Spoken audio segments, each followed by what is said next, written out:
Assalamu alaikum everyone. I'm Khurram Shahzad and I'm going to be discussing about effects of screen use on our eyes.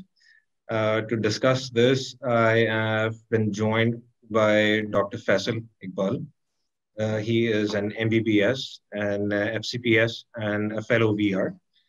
Uh, Before we move on and introduce Doctor and allow him to give us the complete roundup, थोड़ा सा मैं आप लोगों को hospital के बारे में बता दूं कि what is hospital. Hospital is a health tech startup which started operations about 3 years ago. We are into providing a bridge between, we offer a bridge between patients and doctors and provide a platform for seamless transactions between the two. We offer electronic storage of records, e-prescriptions, and we offer a solution to the overall public. Before taking much time, I would now move on to Dr. Faisal, and I would request him if he can introduce himself, and we can move on from there. Assalamu alaikum everyone. My name is Dr. Faisal Iqbal. I am a consultant ophthalmologist working in the private sector and in a specialized trust eye hospital, which we all know as LRBT Eye Hospital. So the main interest of mine is cataract refractive, and I am a subspecialist retinal surgeon as well. So coming to the today's topic, the problem with us is that we cannot avoid screens in our lives now. Let's take a step back and go to 1960s, 1970s, and earlier times when we as humans were dwelling outside our homes, outside our offices, outside our buildings, and we were usually engaged into working in an atmosphere, in an environment where everything was at very far from us. Our usual point of interest were more than 6 meters away. We were basically hunters. We were basically workers who were working outside. But 1970 onwards, with the advent of the computers and the screens, everything shifted from our 6 meter distance to like 67 centimeter in our hand, in our palm, or on our tables. So with this change in lifestyle, with this change in the requirement of eyes, there became a change in the evolution of eyes and whatsoever that the problems that are backed with it. Now the issue is that our whole focus for many hours is very near, which is like 60 to 100 centimeters. Either it's a laptop screen, it's a mobile screen, or it's your computer screen. So all these screens are affecting our eyes in many ways. Let me explain the working of eye first. Okay, eye works as a camera. There is a lens element, there is a sensor, and there are the structures in between. The lens element has got a focusing mechanism, or you can say a focusing motor, which is run by the muscles. Now, when you are looking at far, these muscles or these focusing mechanisms are at rest or they are relaxed. But when you are seeing near, these muscles or the focusing mechanisms, they are working at their 100%, trying to focus those objects which are very near to you. That is your mobile screen, that is your laptop screen, that is your computer screen. So these screens have made our eyes work more and more in the terms of focusing at the near objects. So what happens to these muscles that when they overwork, it is the same phenomena of fatigue that happens to your arm or your leg. If you are drinking a cup of tea and you are holding that cup for around 2 minutes, this doesn't do any harm to your hand or your muscles. But if you hold that cup for around 2 hours or 3 hours, or for that matter even 12 hours, your hand is going to get literally shut down and into cramps, and you will be feeling a lot of pain. And the same is happening with our eyes. So the term digital eye strain or digital eye stress or dry eyes or computer visions, these are multiple names given to the phenomena that is happening to our eyes with the use of screen. So it has got two components. Number one, that I have explained, the focusing mechanism or the muscles, they are overworking and they are getting fatigued. The second problem is the blinking rate.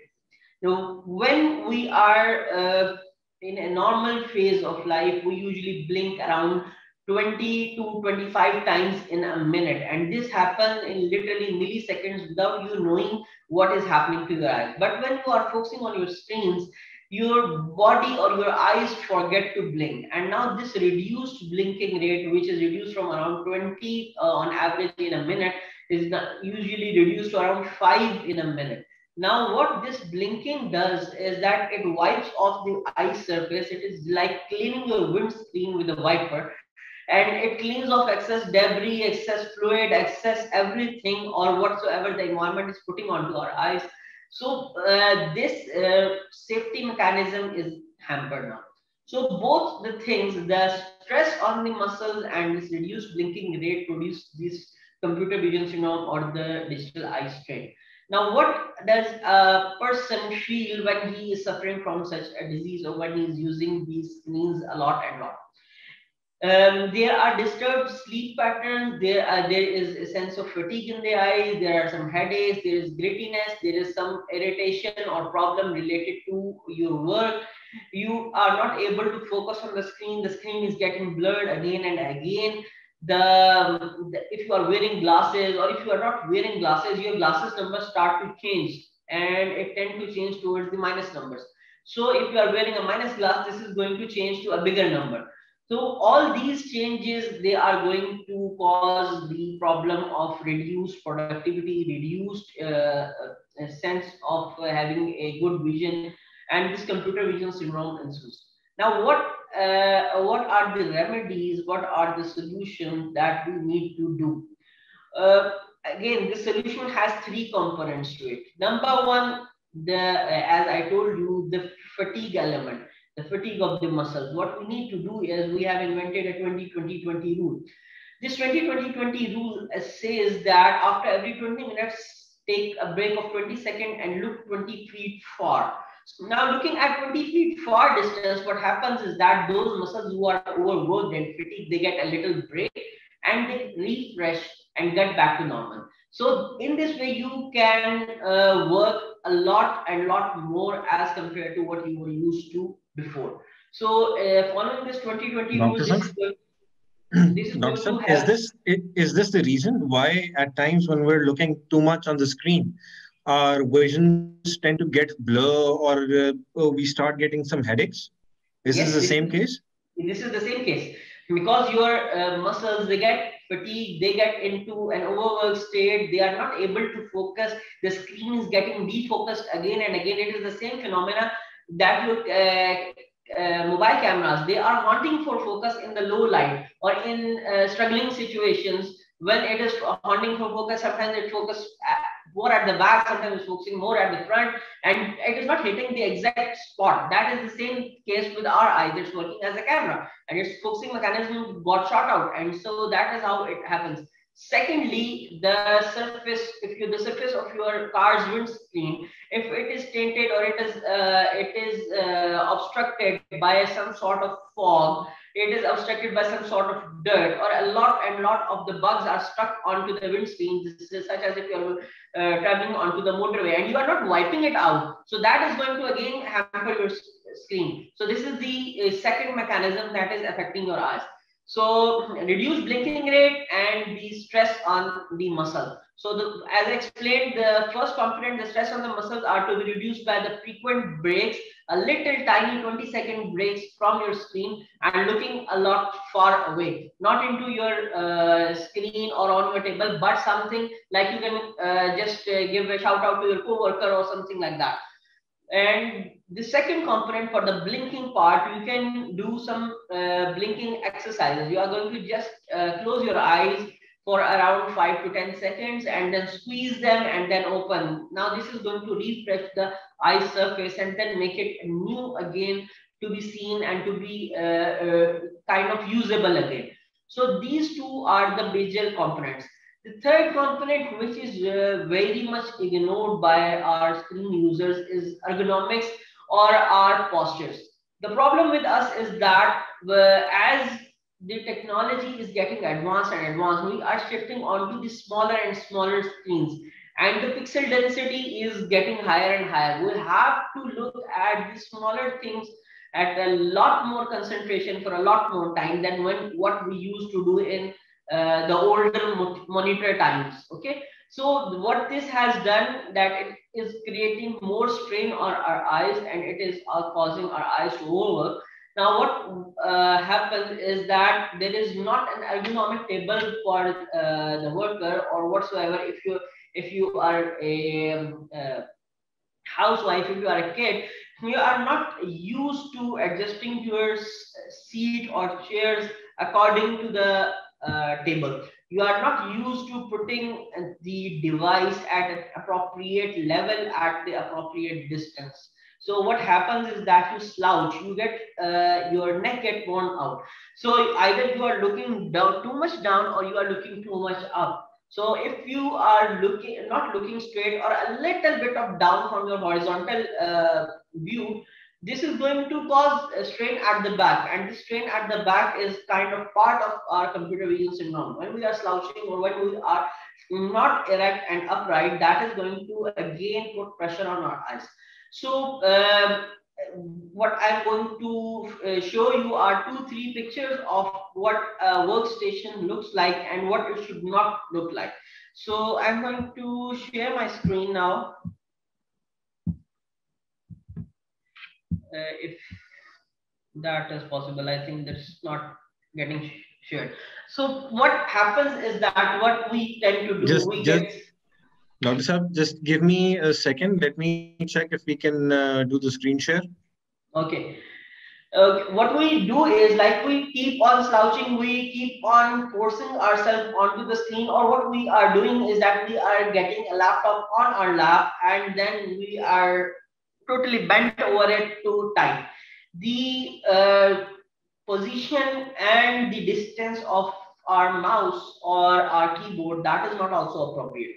So what we need to do is, if you are using a 10-inch or an 11-inch tablet or a laptop, you need to shift to something a little bit bigger. If that's a 15 or 16-inch, or for that matter a 17-inch one, that is going to help you a lot. And if you are carrying a laptop and you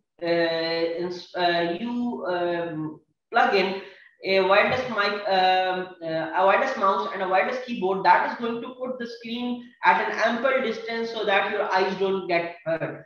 And second thing you can do with it, you can get a 22 or 24-inch screen on your workstation, and you can attach your laptop onto that, and this is going to increase the screen size, and this is going to increase your productivity for a longer time, and now going to ease up your eyes. Okay, so what we need Dr. Sir, you can now try to access if that's possible. Okay, let me. No, it's not getting done. That's fine. Okay, what we need to do is that this whole ergonomic thing is going to help us a lot in reducing our digital eye strain. Now, what we are going to do is that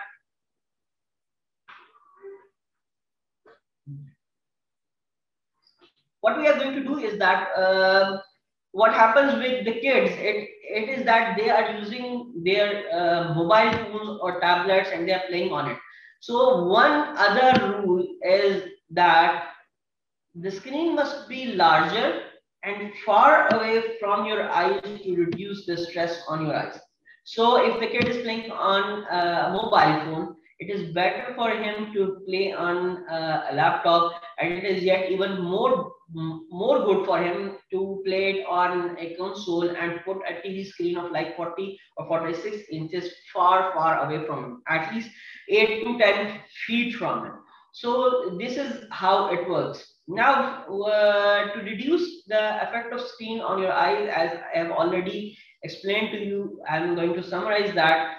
A 20-20-20 rule, that you are going to look 20 feet far after every 20 minutes and take a break of around 20 seconds. And adjust your posture, address your screen, Another thing that is going to help you a lot is to adjust screen brightness and the ambient light in your room. If the ambient light is too dim and the screen is too bright, that is going to harm your eyes. And if the ambient light is too bright and the screen is too dim, okay, so it is again going to put some pressure on your eyes. So the screen should be almost at the equal level in your ambient light, and there should be no reflections from the LCD or LED or whatever the type of screen you are using. The anti-glare or the matte finish screens, they are better as compared to the shiny ones, because the shiny ones are going to introduce the reflections of light that are present around you. And the type of light should be diffuse. There should not be too much, or it should not be too concentrated at a single point. That is going to help you a lot overall. Now the problem comes that we cannot say to the people nowadays that stop using screens or reduce your screen time, because I know I am talking to a kind of population who are into screens like 10 to 12 hours a day, and it is their occupation, it is what they do, it is their profession, and I cannot tell them, okay, stop using the screens at all. If it's a cashier, if it's a manager, if it's a front desk worker, all of them are going to use screen for a considerable time of their life now. You're very right. Very right. Even we look at our offices and we've got our tech teams who have a job like at least 8 hours or 9 hours a day. And all they have to do is sit in front of the screen and code all day long. They do take regular breaks, but eventually what happens is it puts a lot of strain on the eyes. And eventually, which leads to headaches, and then they get a bit off on the overall routine that they're following. It's a stressful routine. Exactly. So we cannot tell them, okay, stop using the screens. The problem is that we are going to regulate the screen use. In the older times, when there was CRT monitors and you used to see some sort of an ultraviolet breaking screen in front of them, and they are now obsolete. The amount of UV light or the blue light exposure from those were enormous. But coming to the LCD or LED technology, the amount of UV radiation is getting lower and lower. But it is still not into very, very safe limits. And it is still producing the kind of eye strain we see every day. There is an epidemic, or you can say a pandemic, that is brewing in what you can say in an inattention. The World Health Organization says that there is a myopia, a time bomb, a phenomena that is going to happen to us by 2050. The amount of people using the glasses is going to not double but quadruple in next 30 years. And especially the population that is going to get affected is in the teens or in the 20s, because they are the ones who are going to see a drastic change in the screen use. The focus of their eyes is now going to get very, very near, and their eyes are going to overwork, and there are structural changes that are going to happen into eyes because of that. And we are literally seeing them every day, because with this COVID pandemic, everyone shifted to their own rooms and they were all hooked up to their screens. There was nothing to do. There was no physical activity, and all the kids and all the men and women, they were hooked to their mobiles or laptops or tablets, because of either they are working from home or they are getting online classes or whatsoever their work was. So in that time, what happened was there was a pandemic of dry eyes, and one thing that made it worse than everything else was the use of masks. What happened with the mask is that when we use the mask, the air flowing out from our nose and our mouth, it flows away from us. But with the mask, it tend to rise and hit our eyes, because the mask is covering our nose. Okay, so with this, what happened was it was like blowing onto your eyes yourself again and again and again, and it is the same phenomena that you feel after sitting around 5 to 10 minutes just in front of air conditioner, and your eyes are going to hurt because of all the air blowing into your eye. and this gave rise to a new disease entity. We called it MAID, the mask associated dry eye syndrome. So this whole thing has put a lot of stress on our eyes, and the importance of the eyes are that whatever we are going to interact with our environment, 80% of that are from our eyes. Whatsoever a kid is going to learn from his activities, 80% is from the eyes, 7% from the ears, and the rest is from all the other senses. So that our learning, our interaction with the environment, it is 80% with the eyes. So if you get hurt in your eyes and you are not able to be at the 100% productivity levels, and this is going to hurt not only yourself but the people around you. I hope I have explained everything in detail. And one thing that I want to everybody to take home, and that's a key point in our discussion, that is that it is important for you to get your eyes checked every year once. It is like your regular dental checkups, it is like your regular health checkups, it is just like a regular eye checkup. And the confusion with us is that we think that just getting a glasses number is enough for us to for our eyes to work at 100% efficiency. We just go to an optician or an optical shop or the glass seller, and we ask him, okay, check our glasses number, and that's it. But this is far away from what is the perfect or what is the standard. We need to check the pressure of the eye. We need to check the anterior segment of the eye. We need to check every structure of the eye before giving you a glasses number. And what happens is that you get an over corrected glasses or under corrected glasses, and your productivity falls. So going to a proper eye care professional is one component of this issue. And going to them regularly, that is going to help you save your eyes a lot in the future, and any damage that is going to come along with this whole excessive screen use. The main population that gets affected with this problem or with this negligence of this regular eye examination is the kids or pediatric problem. So your kids or your elderly, the both extremes of age, they need a regular eye checkup, and that is what is required of keeping your eye in a 100% fit state. Okay, Khurram, do you have any questions? Yes, I do have a question. If you look at the younger generation at the moment, they are into gaming, and like all the video games are coming in, and they're trying to focus a lot on it. So my question is actually directed towards them. What do you have one particular advice that can actually benefit the gaming industry, as in the gamers who play all day long on their PlayStations or Xboxes or other consoles? And second thing is a similar advice that you can offer to people who have to spend a lot of hours during the day because of their job routines. So what is that one particular advice that you can offer these two different sets? Okay, the problem with the gaming consoles is that what we are seeing is an increase in the approximation of the observer and the screen. The screens are getting smaller and smaller and near to the observers, near to the players.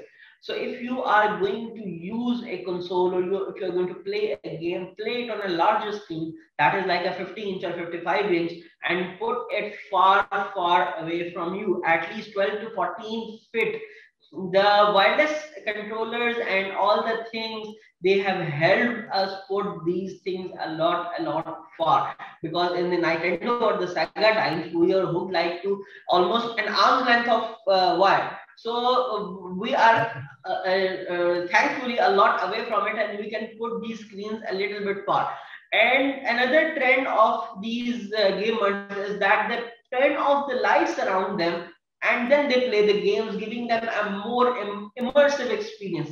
but this immersive experience take a toll on their eyes. So getting a good background lighting, that is the amount of light on the screen and around you is equal, meaning the uh, room is equally lit as bright as the screen is, or just near to it. This is going to help your eyes get a little bit of relaxation, and they're going to thank you a lot later.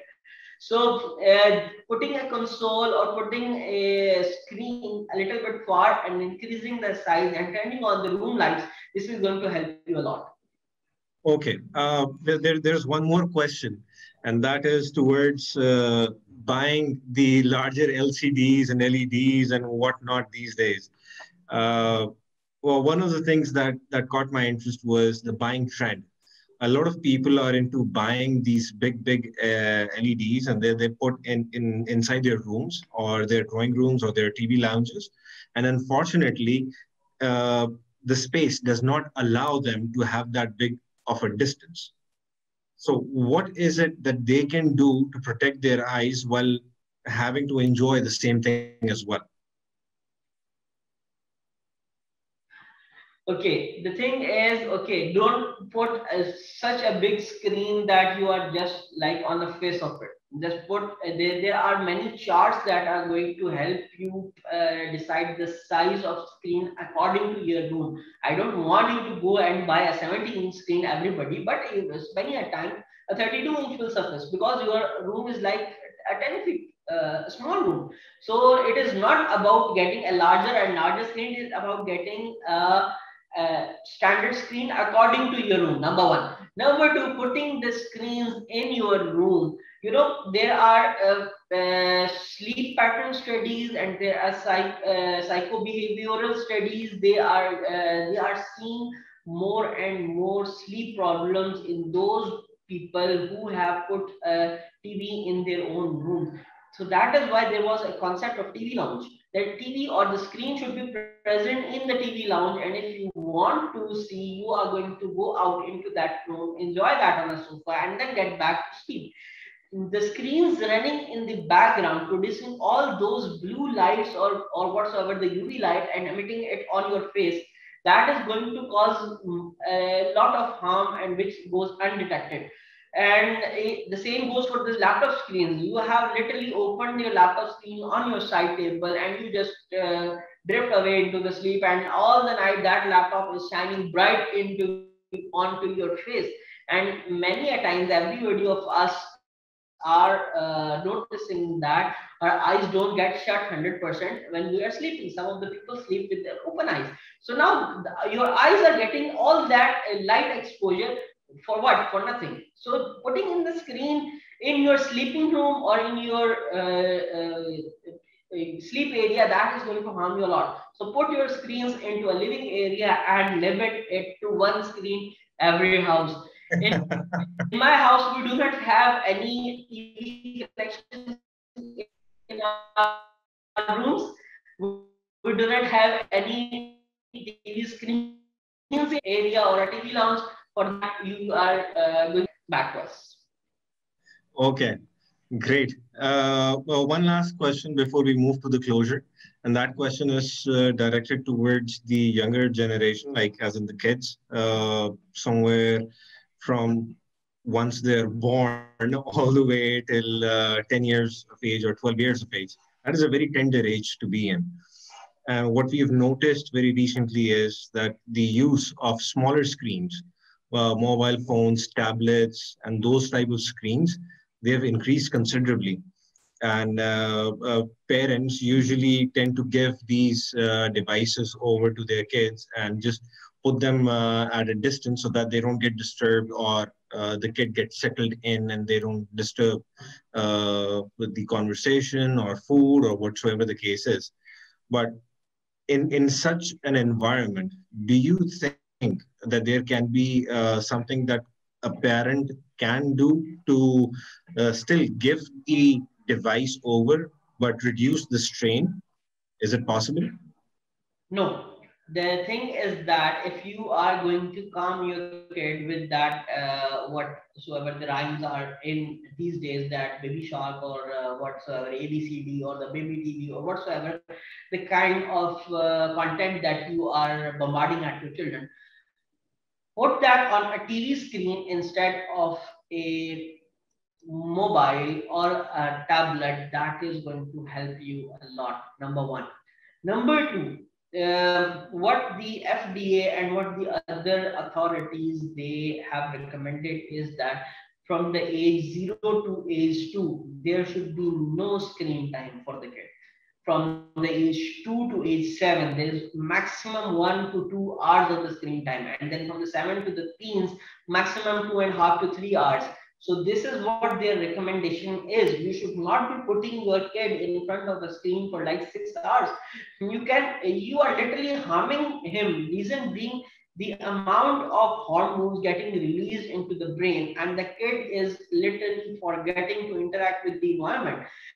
Let me assure you, your kid playing into a dirt or mud or with his cycle or with his toys or whatsoever, that is better than putting him in front of screen and calm down. Believe me, this is going to literally stop his mental nutrition, stop his mental abilities. That is the reason we are seeing a hell of raise in autism, in ADHD factors, and these societal tendencies. We are interacting with an artificial environment. We are not interacting with people. We are not interacting with what we need to do, what Allah has designed our body to do. Just sitting in front of screen 6 hours, sitting idle, this is going to harm your kid more than even you can imagine. So I would rather say, if you really need to put him in front of a screen, put him in front of a TV screen, and that for a very limited amount of time, that is like 20-25 minutes, and that's it. Every episode should not be more than 30 minutes, and because the kid is sitting idle, his body is not working, and that is going to take a toll on him. The childhood obesity, the kind of the problem with us is that we are bombarding them with everything that is bad. We are giving them junk food, we are giving them sedentary habits, lifestyle, we are giving them artificial environment around them. And that is why they are not able to develop into a productive being when they grow up. That's it. Dr. Sab, just asking you one last point because it is very important here to address it. Uh, you mentioned that there are different time slots for different ages as FDA has approved or they advise. My question is, with the ongoing pandemic situation and the online schooling that is happening, that screen time has automatically increased considerably. For example, I see it within my own house. My kid is 7.5 years old, and his school is happening online, and his usual classes are 4 hours or 4.5 hours. So automatically, that threshold has already crossed 2 hours to 3 hours time span. Uh, what should be the case in that? Like, how should it be treated? We can't help it. Now, here, let me refer back to what my statement was before. I cannot literally recommend you to get off the screen because of either requirement of your job or your school or your college or whatsoever the things you are doing. But having a screen time after that online class, hooking onto the Netflix, hooking onto a gaming console, that is going to give you an additive screen, or what you can say, a multiplier effect as compared to what you are doing. You are doing something productive on a screen. Okay, you are getting a class, Okay. and those classes are like on an alternate day. But if you are putting that kid in front of a console just after getting his online class for next again 5 hours, this is going to harm him a lot. Giving him a Okay. bicycle or giving him a football and going asking him to go play around, that is a better option than asking him to sit and have a look at these cartoons or the web series or whatsoever that's happening around. Okay. Okay. Perfect. Uh, Thank you very much, Doctor. It was a very informative session. I believe our takeaway, we've got a lot of takeaways from this session. But one very important one is that we need to take your 2020 rule much more effectively and should practice it in a better way as far as Yes. adults are concerned. And when we're considering youngsters, we need to limit the time. We need to set boundaries and certain rules in place that can actually guide them to a better life. You Okay. were about to say Before something. yes, before we sign off, let me tell you one thing, and this is like Please. your free nugget or free debate from my side. What I have been working on and what I have been trying to do is that we as a nation, we as a society, we like on eye screening at different levels, from our school level, from our driving lessons level, from our parents level, and even elderly. They don't go for an eye screening. They don't check their eyes very often. So what my freebie for you everybody is that you are going to just type an eye test term on a Google Play Store, download a little bit of application from there, and you can just check it on your mobile phone or on your tablet and check if your kids both eyes, right and left eye separately, they are working at their 100% or not. If they are not working at their 100%, they need a proper eye checkup. So this kid is going to thank you later, because if we catch those eye problems at the age of around 21 or 30 or later on, then in early years, like 8 or 10 years, we are not able to resolve those issues 100%. The problem of the lazy eye, the problem of the strabismus, or other issues related to the eye are literally creeping up, and we need to screen our eyes for all those disorders, and we need to seek help from the proper professional before it gets too late. So my only take home would be take care of your eyes and get a regular eye examination, either in the form of eye screening or from a proper ophthalmologist. That is going to help you a lot, and it's going to serve you a lot longer. Great, Doctor. Thank you very much. And thank you very much, everyone, for joining us. It was a very informative session. And we hope we can get more sessions with Dr. Faisal soon on more informative topics that can improve our daily lives. Much appreciate, Doctor. Have a good day. Inshallah. Allah Hafiz. Okay, thank you very much. Signing off. Allah Hafiz.